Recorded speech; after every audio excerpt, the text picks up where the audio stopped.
சந்தனம் மணக்குது கற்பூரம் ஜொலிக்குது சந்தனம் மணக்குது கற்பூரம் ஜொலிக்குது கந்தகிரி கோயில் வந்தால் நன்மையெல்லாம் நடக்குது கந்தகிரி கோயில் வந்தால் நன்மையெல்லாம் நடக்குது சந்தனம் மணக்குது கற்பூரம் ஜொலிக்குது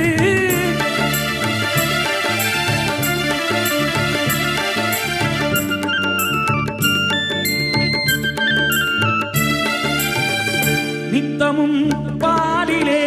நீராட்டுவோம் பச்சை நிறத்திலே பட்டாடை நாம் கட்டுவோம் நித்தமும் பாலிலே நீராட்டுவோம் பச்சை நிறத்திலே பட்டாடை நாம் கட்டுவோம் திருநீரின் தத்துவம்